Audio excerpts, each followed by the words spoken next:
Assalamualaikum warahmatullahi wabarakatuh. Bersama saya Ibu Vera Sriwayuningsih.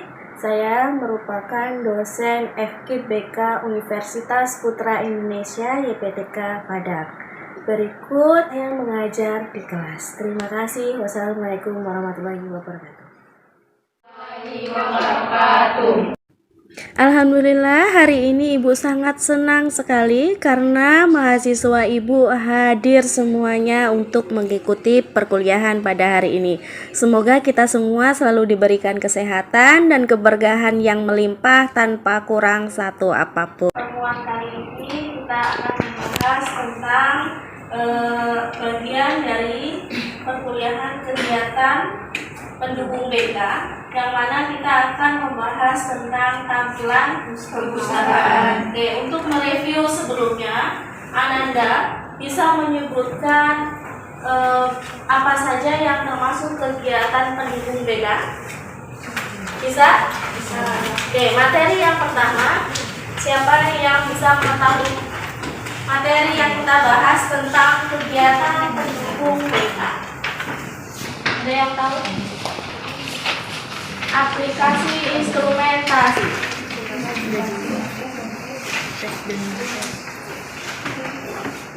Ada berapa? Aplikasi itu ada dua. Yang pertama kemudian yang kedua yang tes apa saja yang bisa dilakukan oleh guru BK? Mereview kembali. Tes bakat, terus apa lagi? Tes minat, intelijensi, terus apa lagi? Kepribadian. Ini adalah salah satu contoh tes bakat yang harus dilakukan. Oke, kalau non tes, wawancara, observasi, angket, apa lagi? Tentang kebekaan, sosiometri, apa lagi? Umum sama PTS. Itu adalah bagian dari kegiatan pendukung bagian aplikasi instrumentasi. Yang kedua, himpunan data. Yang ketiga, yang keempat, kunjungan rumah. Kemudian tampilan perpustakaan. Yang terakhir, kampus. Oke. Yang harus kita bahas hari ini adalah tampilan perpustakaan. Oke. Apa hubungan tampilan perpustakaan dengan kegiatan pendukung lainnya? Ada yang tahu? Oke. Ada yang tahu apakah itu tampilan perpustakaan? Oke, silahkan. Apa yang dimaksud dengan tampilan perpustakaan? Membantu kalian dalam memperkaya dan memperkuat diri berkenan dengan permasalahan yang dialami dan dibahas bersama konselor pada khususnya dan dalam mengembangkan diri pada umumnya. Oke. Tampilan perpustakaan digunakan untuk apa? Membantu menyelesaikan masalah klien. Yang digunakan untuk tampilan perpustakaan memperkaya pengetahuan yang berkenaan masalah yang dihadapinya. Masalah apa? Contohnya anak remaja. Contoh permasalahan yang dihadapi dengan siswa yang sudah remaja, apa saja itu? Contohnya di kelas.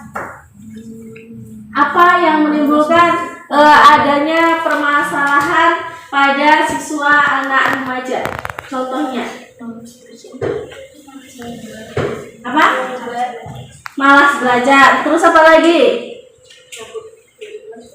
Masalah belajar. Terus apa lagi? Bolos. Terus apa lagi? Tentang masalah pribadi. Apa? Membagi waktu. Tidak bisa membagi waktu. Oke. Sekarang kita bahas satu-satu. Masalah belajar. Anak bermasalah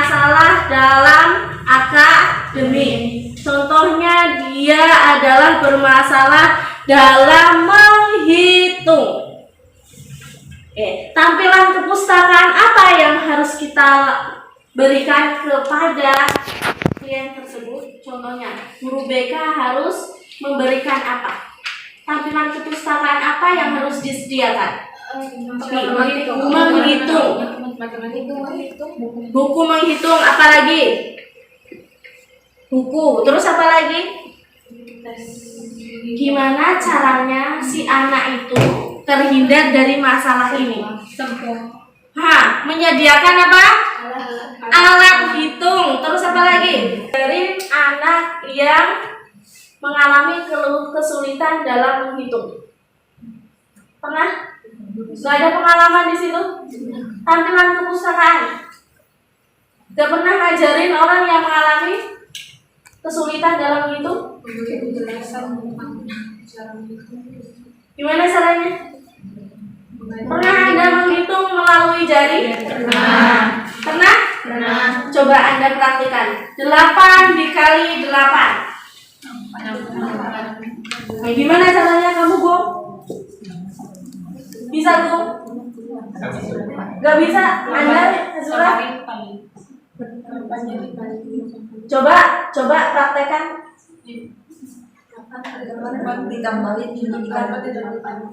Ya, coba. Anda gini. Semuanya, tangannya begini. Ini coba Anda pikirkan, ini adalah sebagai angka 6. Oke, 6. Ya, coba istri Anda mempersepsikan bahwa jari kelingking ini adalah angka 6. Yang ini berarti angka 7. Berarti yang sama kalau 3? 8. Kalau angka 4? 9. Sekarang kita praktekkan. Oke, 8 kali 8 berarti tekuk yang 3 tadi ditekuk sama 8 dikali 8 berarti ditekuk. Ya. Oke. Ini yang ditekuk itu ditambah, sedangkan yang berdiri ini dikali. 3 ditambah 3 2 dikali 2 berarti 64. Oke, sekarang 8 kali 7. 8 kali 7. Oke, 3 tambah 2 5. Oke, 2 kali 3 berarti 5. Anda bisa, Gung? Coba, Gung. 9 kali 9. Nah, 9 tadi berapa, Gung? Oke. 9 kali 9. Oke.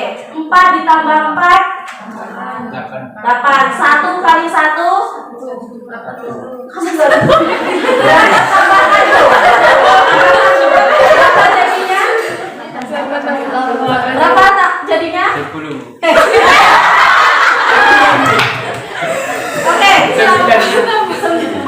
Oke. 4 ditambah 4 1 dikali 1 berarti 4 tambah 4 80. Oke, situ kita di situ itulah yang disebut dengan metode tampilan kepustakaan. Kita memberikan suatu informasi terkait dengan permasalahan yang dihadapi oleh klien. Kemudian contohnya hubungan muda-mudi, anak remaja yang ibaratnya mengalami masalah dalam hubungan muda-mudi. Nah, apa yang perlu kita persiapkan atau kita sediakan dalam tampilan kepustakaan? 1. Akibat dari hubungan muda-mudi dengan cara apa? Pergaulan bebas. Akibat dari pergaulan bebas. Oke. Tampilan kepustakaan bisa berbentuk apa saja. Jadi tampilan ini adalah kondisi yang sangat memungkinkan individu atau klien memperkuat atau memperkaya diri sendiri berkenaan dengan permasalahan yang dialami dan dibahas bersama oleh penulis. Kemudian tampilan kepustakaan itu bisa berbentuk apa saja? Alat dan bacaan. Apa lagi? Oke, apa? Bisa berbentuk buku. Terus apa lagi? Koran. Terus apa lagi? Kalau zaman dahulu itu ada namanya buku majalah. Ya enggak? Kalau sekarang berganti dengan novel. Nah, novel ini bisa berbentuk buku, bisa berbentuk PDF di media sosial atau di elektronik. Kemudian selain buku, kalau zaman dahulu itu adanya rekaman. Anda pernah rekaman pakai recorder? Yang kayak tip kecil. Nah, itu dulu menggunakan itu. Kalau sekarang memakai handphone saja, sehingga dapat disederhanakan.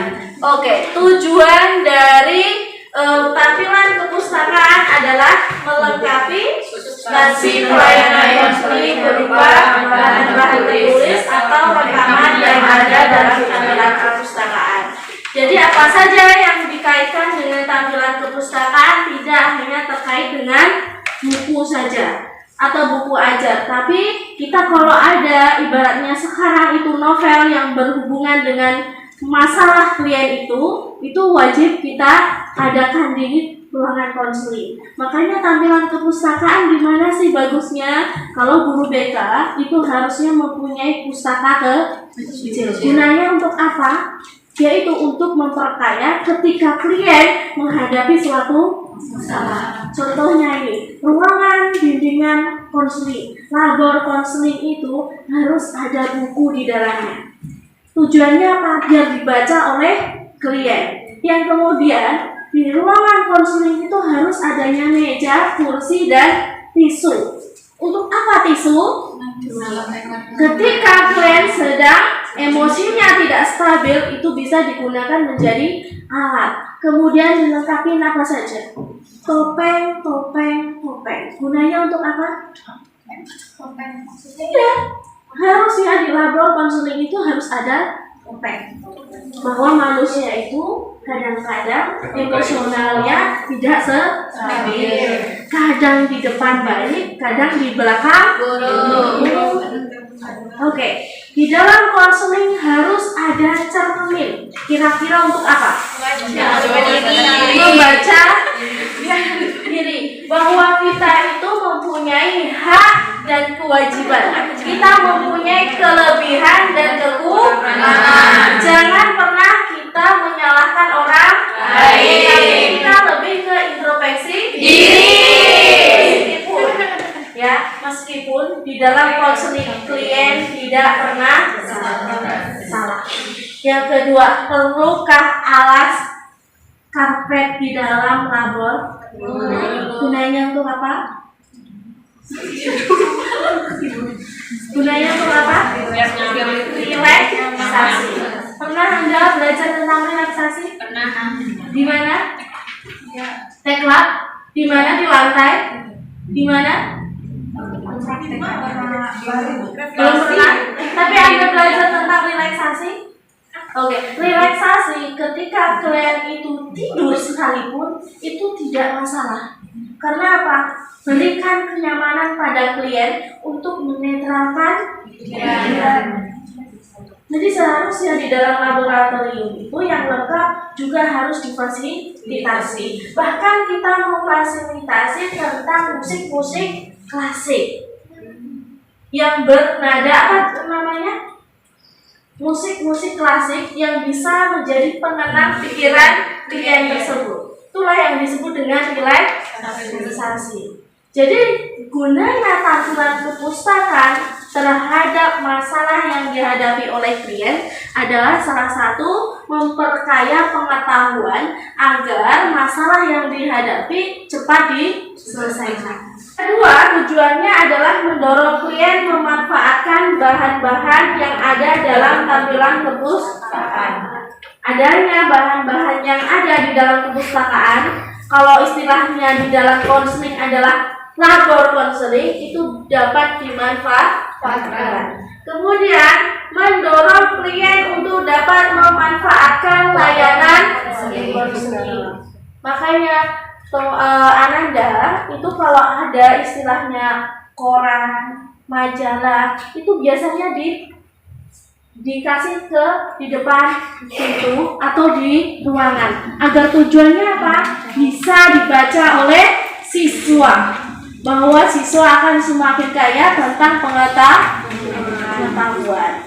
Oke, yang selanjutnya komponen dari kajian kepustakaan yang pertama adalah adanya konselor, kemudian adanya kegiatan, peserta kegiatan atau yang disebut dengan klien. Kalau konselor menyediakan atau memiliki akses dengan berbagai bahan yang ada di perpustakaan atau disiapkan oleh konselor. Bu, lah kalau nggak ada buku, gimana caranya konselor memberikan akses? Ingat, sekarang zamannya zaman canggih. Semua bisa dikomunikasikan melalui elektronik. Bagaimana caranya? Coba Anda lihat video di YouTube.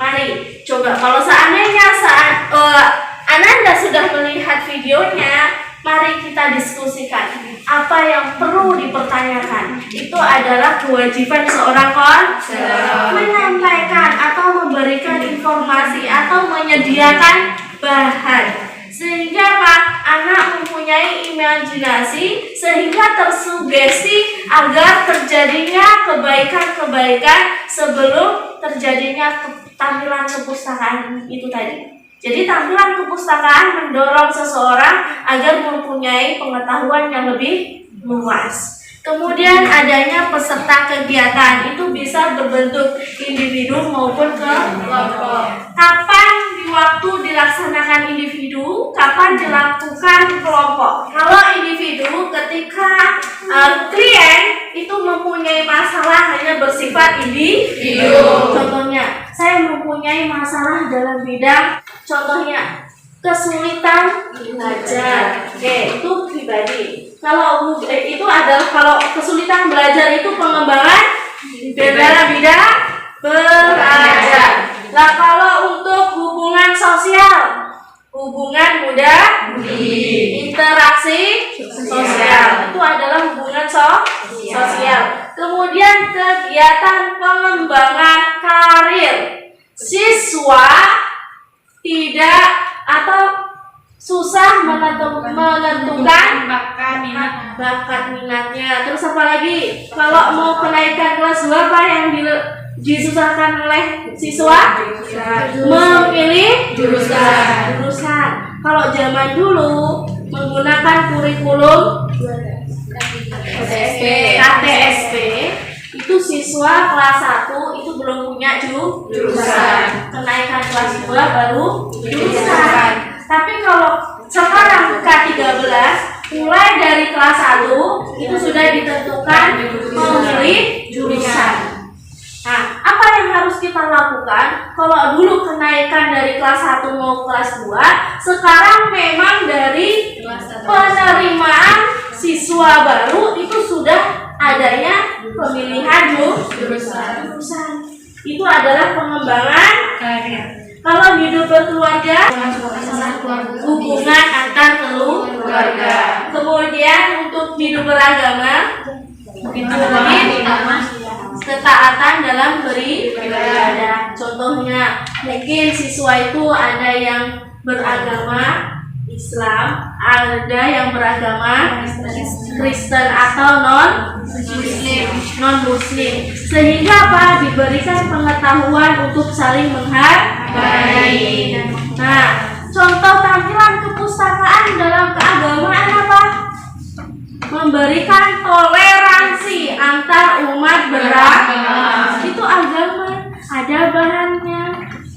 Bagaimana cara mempersilahkan, bagaimana cara menghargai, itu bisa dipandu oleh guru. Bahwa toleransi dalam umat beragama itu sangat wajib dilakukan. Karena apa? Mereka baru siswa, generasi penerus, itu pemikirannya masih labil, pemikirannya masih bisa dikendalikan oleh gurunya. Jadi guru pemegang kendali. Beda sama mahasiswa. Mahasiswa apa dikata gurunya di depan, belum tentu mahasiswa mengikuti. Karena mereka sudah tahu mana yang baik, mana yang benar. Oke. Seterusnya itu ada dua, yaitu asas kegiatan, kemudian asas kesukaan. Kenapa harus ada kegiatan? Agar dilaksanakan. Kenapa harus ada kesukarelaan? Karena bersifat sukarela. Tidak ada paksaan dalam melakukan tampilan perpustakaan. Kalau kliennya tidak mau, tidak akan terjadi. Tapi kalau kliennya mau, dia suka membaca referensi, makalah terjadi bahwa kegiatan itu berhasil dilaksanakan. Nanti ada pertanyaan tadi. Kemudian pendekatan nih, kapan waktu dilaksanakan? Kalau waktunya bisa bersifat mandiri, kalau mandiri itu dapat diatur oleh dirinya sendiri atau kliennya. Yang kedua, tampilan kepustakaan merupakan arahan atau penugasan dalam rangka layanan konseling. Waktu pelaksanaannya disesuaikan dengan arahan atau penugasan yang dimaksud. Contohnya, guru BK jam dalam waktu 1 minggu. Nah, di situ ditentukan bahwa satu kelas ini silahkan menuju ke perpustakaan. Cari referensi terkait dengan masalah yang Anda alami. Silahkan. Nah, setelah itu siswa diberikan tugas. Dengan cara apa? Apa yang kamu dapat sesuai dengan apa yang kamu baca. Benar, saya susah bangun tidur. Saya membaca membaca buku bahwa bangun tidur yang baik atau orang tidur yang sehat itu dari jam berapa sampai jam berapa minimalnya. Itu kan ada referensi kesehatan. Bahwa contohnya orang tidur minimal berapa jam? 8 jam. Biasanya orang kurang dalam 8 jam tidur itu tidak mengalami apa? Ketidakfokusan dalam konsentrasi berpikir. Itu karena faktor. Buku apa yang harus kita baca? Bisa kita membaca tentang kesehatan. Itu adalah operasional kegiatan. Ada persiapan, ada monitoring pelaksanaan, ada evaluasi dan tindak lanjut. Oke, ini yang dipertanyakan tadi. Apa yang harus kita persiapkan? Apa yang harus kita persiapkan? Contohnya, 1. Ananda melakukan suatu kegiatan dalam layanan BK. Hal yang harus pertama Anda lakukan adalah menyiapkan bahan-bahan. Apa yang harus Anda siapkan sebagai konselor? Anda pernah dengar yang namanya RPL? Ya. Nah, apa itu RPL? Rancangan pembelajaran layanan. Ya enggak? Kemudian yang kedua,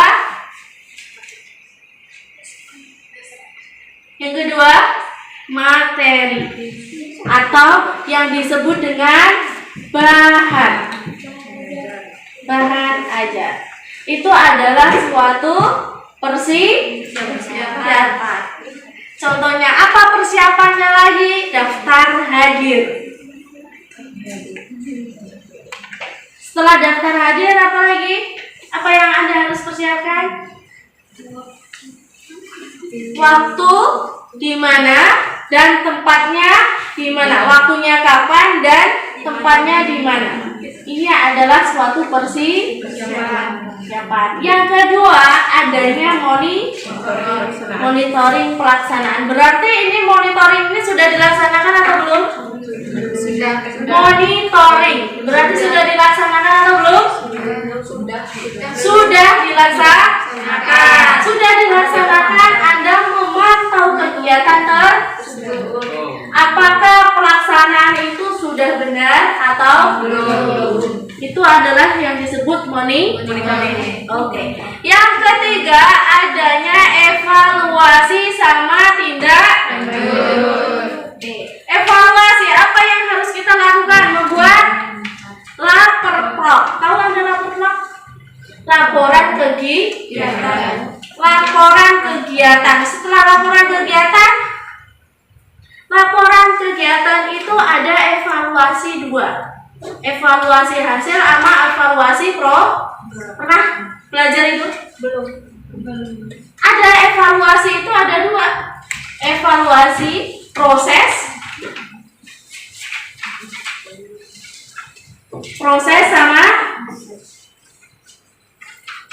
sama hasil.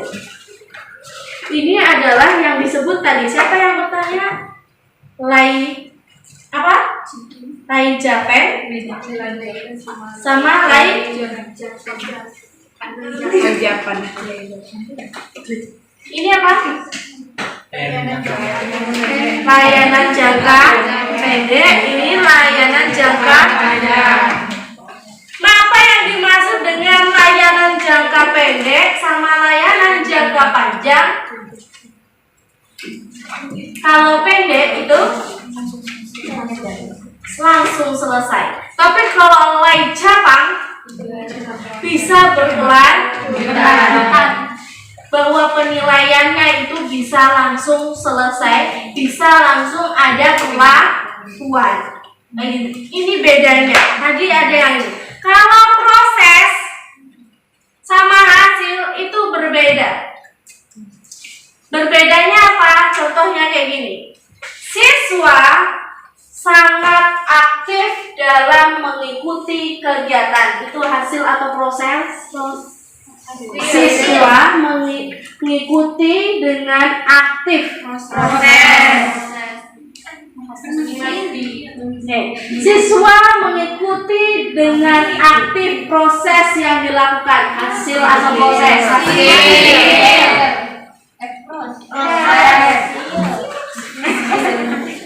Kalau hasil itu yang diperoleh, kalau proses yang dilaksanakan. Nah, tadi proses atau hasil? Siswa aktif dalam melaksanakan proses. Oke, itu adalah proses. Sedangkan hasilnya adalah siswa paham. Nah, itu adalah hasil. Oke, bedanya tahu? Siswa mengerti apa yang dijelaskan oleh guru. Hasil. Siswa mengikuti proses. Siswa aktif proses. Siswa memberikan pemahaman. Hasil. Memberikan pemahaman tentang materi. Proses. Siswa mendapatkan pengetahuan. Hasil. Jangan bingung. Kalau proses itu adalah jalannya.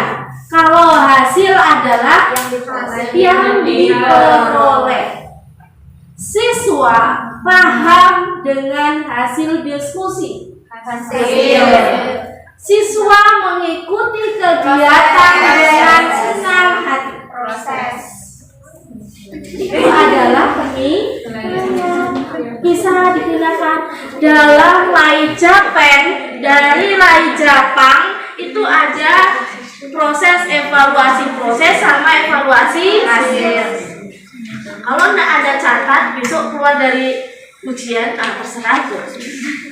Nah, jadi evaluasi itu ada evaluasi proses sama evaluasi hasil. Bagaimana tindak lanjutnya? Jika siswa itu paham, adakah tindak lanjut? Tidak. Jika siswa paham, ada tindak lanjut? Tidak. Nah, bagaimana siswa yang mengalami penilaian jangka panjang? Itu harus ada tindak lanjut. Contohnya, siswa itu mengalami kebingungan dalam mendeskripsikan sesuatu. Berarti apa? Harus ada praktek. Setelah harus ada praktek, harus ada apa? laporan. Itu adalah tindak Lanjut. Jadi tampilan perpustakaan itu tidak semata-mata hanya untuk yaudah kamu baca ke sana. Enggak. Harus ada evaluasi. Apakah dari tampilan perpustakaan itu tadi memperoleh hasil yang baik atau tidak? Atau menambah pengetahuan atau sama sekali malah tambah bingung. Contohnya, orang stres Anda suruh baca. Saya susah banget untuk begini. Anda kasih referensi tentang stres. Apa kira-kira? Oke, coba Anda bikin sesuatu yang tampilan kepustakaannya itu bisa menghilangkan rasa stresnya. Saya yakin dan percaya kalau Anda bilang, anak itu stres, Anda kasih modul tentang penanganan stres tambah stres. Tapi kalau Anda coba, ayo kita menghilangkan rasa stres, kita belajar di lapangan. Kira-kira anak stres atau tidak? Tidak. Coba realita untuk kehidupan. Sekarang saya ganas dalam belajar. Coba kita duduk santai di bawah pohon, diskusi. Anak akan lebih refresh lagi. Itu yang dilakukan tampilan perpustakaan adalah mencari referensi pembelajaran yang baik. Referensi tidak hanya semata-mata dilakukan hanya berkaitan dengan buku saja. Tapi bagaimana caranya kita keluar dari zona nyaman? Yang nyaman itu membuat dia adalah suatu hal yang membuat dirinya terkungkung dalam suatu masalah. Jadi bagaimana caranya kita keluar dari zona nyaman? Kita harus atur strategi-strategi lain. Contohnya, siapa Agung nggak bisa dia menghitung pakai tangan. Ya udah Agung, kamu besok cari lidi sepanjang ini 100 butir. Kamu kalau nggak bisa menghitung tentang itu, hitung satu-satu. 1, 2, ini 10, dibagi berapa? Sampai kamu betul-betul paham. Kayak gitu. Itulah yang bisa dilakukan oleh seorang guru. Oke. Dari sini silahkan siapa yang mau bertanya? Oke, silahkan siapa yang mau bertanya? Oke. Pertanyaan saya, apa manfaat mempelajari tampilan perpustakaan bagi konselor? Oke, siapa lagi yang mau bertanya? Apa contoh masalah yang memerlukan tampilan perpustakaan? Oke, siapa lagi? Jadi Bu, pastinya berapa lama waktu yang diperlukan oleh dia? Oke, siapa lagi? Oke, yang lain? Itu saja. Kita akan bahas satu-satu. Apa manfaat mempelajari tampilan kepustakaan bagi konselor? Ada yang tahu manfaatnya? Ada yang tahu? Manfaat kita mempelajari tampilan kepustakaan bagi konselor. Beda ya. Manfaatnya bagi konselor sama manfaatnya bagi klien itu pasti berbeda. Apa manfaatnya? 1, bisa mengentaskan masalah. Yang kedua, membantu klien mengentaskan masalah. Yang ketiga, ada lagi? Ada yang tahu apa itu manfaat tampilan perpustakaan? Untuk melengkapi substansi pelayanan. Oke, untuk melengkapi substansi bahwa konselor sudah memberikan pelayanan terhadap klien. Itulah ada dapat tugas dan fungsi tugas pokok dan fungsi guru BK adalah memberikan layanan konseling, layanan kegiatan pendukung BK maupun layanan kegiatan lain yang harus dilaporkan oleh pihak sekolah. Jadi apa manfaatnya untuk guru BK? Melaporkan atau melengkapi substansi tentang layanan konseling. Itu adalah manfaatnya. Apa manfaat manfaatnya bagi klien, terentasannya masalah yang dihadapi. Itu adalah jawabannya. Yang kedua, contoh masalah yang memerlukan tampilan kepustakaan. Ya contohnya, siswa mengalami kesulitan dalam belajar. Tampilan kepustakaan apa? Cara menghitung yang baik, cara menjawab pertanyaan dengan baik, cara kita menemukan referensi-referensi yang baik, itu bisa dilakukan. Itu adalah bisa masalah yang bisa kita lakukan tampilan kepustakaan. Contohnya, manfaat atau akibat dari reproduksi, atau contohnya siswa yang masih di kelas 3 itu ada yang mengalami emosional tentang sosialnya. Sosialnya satu, bisa kurang stabilnya rasa interaksi di dalam diri maupun sosialnya. Contohnya, dia mengalami suka lawan jenis. Apa yang dilakukan oleh guru BK? Tampilan apa? Hubungan muda-mudi. Itu ada pada adanya hubungan muda-mudi. Jangan sampai hubungan muda-mudi itu terbawa arus yang negatif. Satu ini suka dengan si Agung. Ternyata Azura suka juga sama si Agung. Ternyata nanti ini musuhan. Tidak pula bersapa di dalam satu kelas. Itu adalah hubungan muda-mudi. Apa yang harus dilakukan guru BK? Memberi edukasi bahwa dalam masa-masa umur segitu lebih baik konteksnya tidak pada hubungan yang terlarang. Masalah hubungan muda-mudi itu wajar, tetapi tidak boleh keluar dari batas normal yang diberikan. Contoh batas normalnya apa? Sesuai dengan norma-norma agama. Oke. Waktu yang diperlakukan dalam melaksanakan tampilan kepustakaan, kapan saja waktunya? Tidak bisa ditentukan. Tergantung dengan kemauan.